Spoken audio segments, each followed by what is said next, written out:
हमारी सबसे पहली टीचर होती है। माँ का जो स्थान होता है वही हम भगवान का स्थान मानते हैं।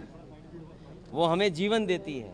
उनके ना रहने पे जो परिवार को दुख हुआ, और आज मैं उन के दुख में परिवार से मिलने और दुख बांटने आया था। लेकिन मुख्यमंत्री जिस तरह से कौरव पांडव कर रहे हैं ज्ञानवापी को लेकर, उससे क्या? देखिए मेरे पत्रकार साथियों, ये जो सवाल आप पूछ रहे हैं बहुत महत्वपूर्ण सवाल है। भारत के जितने लोग हैं, महाभारत, रामायण और हमारे पूर्वजों ने या ऋषि मुनियों ने जो रास्ता दिखाया और समय समय पर जो दर्शन का है हमारा रास्ता, मैं समझता हूँ मुख्यमंत्री जी संविधान से बंधे हैं, संविधान से बंधे हैं वो। और मुख्यमंत्री जी को वो कोई बात नहीं कहनी चाहिए जो संविधान जिसकी शपथ ली है उन्होंने, शपथ के बाद अगर ऐसी बात करेंगे मुख्यमंत्री जी, और वो भी on the floor of house, कि कौरव कौन है पांडव कौन है, तो अभी तो यही नहीं तय हुआ है कि कौरव कौन है पांडव कौन है। अगर आप जानते हो तो मुझे बता दो कि कौरव कौन है पांडव कौन है। और हम लोगों ने महाभारत पढ़ी है, कौरवों की संख्या ज्यादा थी। कौरवों की संख्या कितनी थी? बीजेपी कहती वो दुनिया की सबसे बड़ी पार्टी है। तो अभी तो यही तय नहीं हुआ कि कौरव कौन है पांडव कौन है। नहीं, मेरी नज़र में कुछ नहीं है। अगर आपको दिखाई देता हो, आपकी समझ जो कहती हो वो मानिए, लेकिन हमने महाभारत में यही पढ़ा है कि जिसके पास सबसे ज़्यादा सेना थी, जो सबसे बड़ी ताकत में थी, और भगवान कृष्ण की जो अछूती सेना थी वो भी उनके पास थी। लेकिन जीत उसी की होती है जिसके साथ भगवान होते हैं। तो सवाल कौरव और पांडवों का नहीं, अभी तो यही नहीं पता कि कौरव कौन है पांडव कौन है। क्या मुख्यमंत्री जी बता सकते हैं कि कौरव कौन है पांडव कौन है? जयंत चौधरी के बारे में क्या कहेंगे? उन्होंने अभी मैं आपसे कहता हूं, मैं पत्रकार साथियों जिन्होंने मुझसे ये सवाल पूछा है, मैं उन्हीं से पूछना चाहता हूं कि बताओ कौरव कौन है पांडव कौन है। अरे अब सवाल से मत भागो। मैं अपने पत्रकार साथियों से कहना चाहता हूं, आपको बजट मिलता है, उससे कंट्रोल होते हैं आप, लेकिन भ्रष्टाचार उससे कंट्रोल नहीं होता है, करप्शन उससे कंट्रोल नहीं हो रहा है, लॉ एंड ऑर्डर उससे कंट्रोल नहीं हो रहा है। इसलिए आप भागो मत। मेरे पत्रकार साथियों, अगर आप ये बात कह रहे हो कि मुख्यमंत्री जी ने क्या on the floor of house कहा है, तो आप बताइए कि कौरव कौन है पांडव कौन है। जयंत चौधरी के बारे में क्या कहेंगे? जयंत चौधरी ने एक पोस्टर जारी किया, उन्होंने कहा है कि किसान न तो भ्रमित है, वो सशक्त है। जयंत चौधरी जी साली हैं। देखिए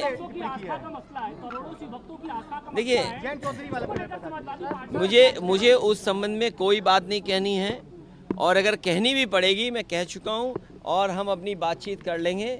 उससे क्या रास्ता निकल सकता है उस दिशा में काम करेंगे। मूड ऑफ नेशन में समाजवादी पार्टी को 7 सीटें मिलती यूपी में दिखाई पड़ रही हैं। अरे क्यों मूड ऑफ नेशन बोलते हो?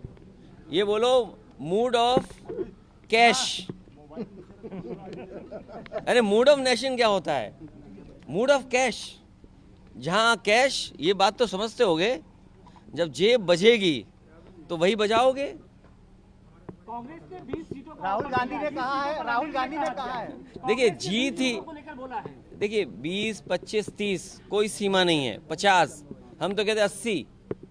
सवाल ये कि जीत का ये गठबंधन है। अगर मेरा कोई साथी जीत रहा है तो उसको मौका मिले, अगर आपका कोई साथी समीकरण के हिसाब से जीत रहा है तो आपको मौका मिले, इसमें कहीं कोई दुविधा नहीं है। जीत ही गठबंधन है, और उत्तर प्रदेश नहीं देश की जनता भी यही चाहती है कि वही चुनाव मैदान में आए जनता के बीच में जो जीत सके। जब बीजेपी समीकरण बना रही है, सोचिए समीकरण नहीं बनाती बीजेपी। कांग्रेस की जो लोग क्योंकि वो जो लोग ये कहते हैं कि समीकरण नहीं। अभी मैंने सदन में देखा, एक सदस्य जब, क्योंकि अयोध्या के एयरपोर्ट का जब नाम बदला जा रहा था तो किसी ने सवाल उठाया, तो बीजेपी का ही सदस्य कहता है कि आप क्यों खुश नहीं हैं? आपको तो इसलिए खुश होना चाहिए जिनके नाम पर हो रहा वो पीडीए हैं। सोचिए आप, जबकि हमारी तरफ से कोई बात नहीं आई थी इस तरह की, लेकिन बीजेपी के लोगों की तरफ से ये बात आई on the floor of house. तो क्या भारतीय जनता पार्टी हर चीज नहीं करती केवल वोट के लिए? आज महंगाई का जवाब है इनके पास, बेरोजगारी का है जवाब क्या? सोचो, हमारा नौजवान इजराइल जा रहा है वॉर जोन में नौकरी करने, रोजगार करने। इस सरकार में नौकरी नहीं मिलेगी नौजवान को और ना सम्मान का रोजगार मिलेगा। ये बीजेपी के लोगों ने हमारे पढ़े लिखे नौजवानों को डिलीवरी बॉय बना दिया। क्या ये हमारी अर्थव्यवस्था होगी? राहुल गांधी कह रहे हैं कि मोदी जी ओबीसी मैं आपसे क्या कह रहा हूं कि सोचिए, जो लोग कितने ट्रिलियन डॉलर इकोनॉमी की बात कर रहे थे, उन्होंने क्या किया कि हमारे पढ़े लिखे नौजवानों को डिलीवरी बॉय की नौकरी दे दी। ये रोजगार है। नौकरी नहीं मिल रही अब, और नौकरी मिलेगी तो उन्हें संविधान के तहत काम करना पड़ेगा। इसलिए हमें उम्मीद है आप लोग भी हमारी मदद करोगे। राहुल गांधी कह रहे हैं कि मोदी जी ओबीसी नहीं है। राहुल गांधी की न्याय यात्रा यूपी पहुंच रही है, आपके कार्यकर्ता उसमें शामिल होंगे, आप तो शामिल होने की बात कर रहे हैं। अरे जब पहुंचेगी तब आप भी आ जाना कैमरा लेकर के। हम तो आएंगे सर, लेकिन आप अरे उसमें क्या है, आपको दिख जाएगा क्या हो रहा है। आपने 11 सीटें दी। बात 20 की नहीं है, बात 20 की नहीं है। मैंने कहा जीत के आधार पे ही गठबंधन होगा। पीएम के खिलाफ कोई गठबंधन का प्रत्याशी तय हुआ अभी? ये लोकसभा तो है ना, और पिछली बार भी उतरा था प्रत्याशी। बहुत जल्दी हम लोग बातचीत करके प्रत्याशी राहुल उतारेंगे। गांधी कह रहे हैं कि मोदी जी ओबीसी नहीं है, आप क्या कहेंगे? राहुल गांधी जी ने कहा मोदी जी ओबीसी। देखिए, सर्टिफिकेट का, इसलिए मैं उनकी बात पे बात नहीं कहना चाहता हूँ। कांग्रेस के नेता ने या उन्होंने क्या कहा है, मैं उस पर अपनी बात नहीं कहना चाहता हूँ। लेकिन जन्म से नहीं है बहुत से लोग पिछड़े, सर्टिफिकेट से हैं। जैन चौधरी पे क्या कहेंगे? जैन चौधरी नहीं, जैन, मैंने कहा ना कि बातचीत हो जाएगी। नहीं, सवाल 400 पार का नहीं है। सवाल ये है कि उन्होंने कहा बीजेपी ने कि 30 सीटें हम गठबंधन को देंगे। तो सोचिए, 38 दल का गठबंधन है, 38 दल का गठबंधन अगर है और 30 सीटें गठबंधन को मिल रही हैं, तो किसको कितनी मिली? जो 400 पार का नारा दे रहे हैं वो ये कह रहे हैं 370 हम जीतेंगे और 30 गठबंधन जीत के आएगा। तो इसका मतलब ये क्या है, गठबंधन को सीटें कितनी मिलने जा रही है 30 में? जैन चौधरी जी ने पोस्टर जारी किया है, कहा है आप ही और देखिए, मैं आपसे कहना चाहता हूँ कि आप भी अपने बजट के हिसाब से सवाल मत पूछो।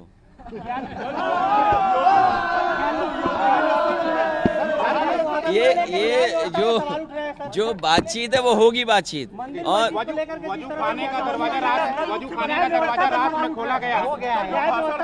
क्या मुख्यमंत्री जी का जो भाषण था ज्ञानवापी को लेके, तो क्या कहेंगे? देखिए, हम सब संविधान से बंधे हुए लोग हैं और संविधान हमें ये अधिकार देता है, क्योंकि सरकार है, सरकार चालबाजियां करती है और चतुराई से काम करती है। कभी क्या हम किसी के अधिकारों को छीन लेंगे क्या? अगर किसी न्यायालय पर कोई फैसला आए तो क्या हमारे अधिकार छीन लिए जाएंगे? संविधान हमें अधिकार देता है अपनी बात रखने का, और मुझे उम्मीद है कि न्यायालय आने वाले समय में न्याय करेगा। न्यायालय पर सवाल उठाया क्या सही है? मैंने न्यायालय पे सवाल नहीं उठाया, जो लोग उठा रहे हैं उनके लिए क्या? लेकिन सवाल तो चतुराई का है ना सरकार का। क्या किसी को अगले कदम लेने पर भी रोका जाएगा? अच्छा, जैन चौधरी से आपकी बात चल रही है। अगर वो किसी और न्यायालय के सामने अपनी बात रखना चाहेगा तो नहीं रखेगा। क्या आपको लगता है कि ज्ञानवापी के नाम पर मुसलमानों के साथ ज्यादती की जा रही है? मैं आपसे कह रहा हूं कि जो लोग सत्ता में बैठे हैं वो बाबा साहब भीमराव अंबेडकर जी के संविधान के तहत नहीं काम कर रहे। रात में जिस तरह से वजू खाना का दरवाजा बाबा साहब भीमराव अंबेडकर जी का जो संविधान है उसके तहत भारत के नागरिकों को, आम लोगों को हक अधिकार नहीं देना चाहते।